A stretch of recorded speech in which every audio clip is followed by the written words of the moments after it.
बच्चों, कल मैंने आप लोगों को नाइट्रोजन परिवार के तत्वों चैप्टर स्टार्ट किया था।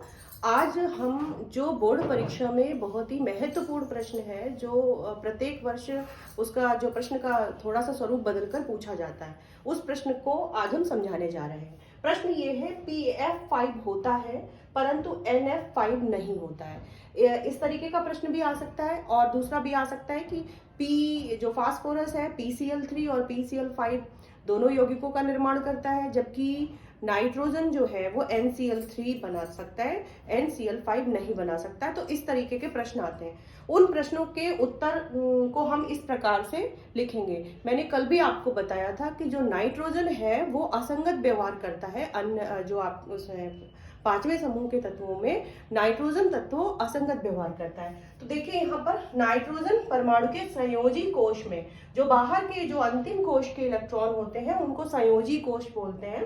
संयोजी कोश में s और p ऑर्बिटल हैं परंतु d ऑर्बिटल नहीं है, क्योंकि नाइट्रोजन का जो परमाणु क्रमांक होता है 7, 2, 5, तो यहाँ पर सिर्फ 2 ही कोश आपको दिख रहे होंगे। पहला कोश जिसमें 2 इलेक्ट्रॉन और दूसरा कोश जिसमें 5 इलेक्ट्रॉन है।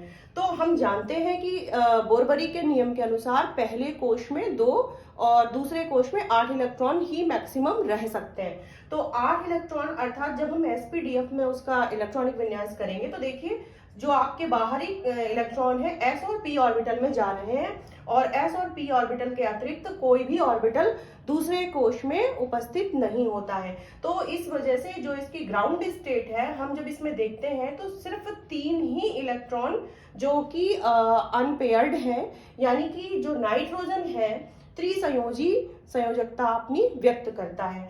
दूसरा, हम फास्फोरस के केस में अगर जाते हैं तो फास्फोरस परमाणु के संयोजी कोश में आप देखिए फास्फोरस का जो परमाणु क्रमांक होता है 15, और हम जब 15 का इलेक्ट्रॉनिक विन्यास करते हैं तो 2, 8, 5, यहाँ पे जो 5 जो हमारे संयोजी इलेक्ट्रॉन है वो तीसरे कोश में पहुंच रहे हैं। ध्यान देने वाली बात है, तीसरे कोश में बोरबरी के नियम के अनुसार 18 इलेक्ट्रॉन मैक्सिमम रह सकते हैं, यानी कि s, p और d ऑर्बिटल भी वहां पर उपस्थित होता है। वो बात अलग है कि d ऑर्बिटल रिक्त रहेगा।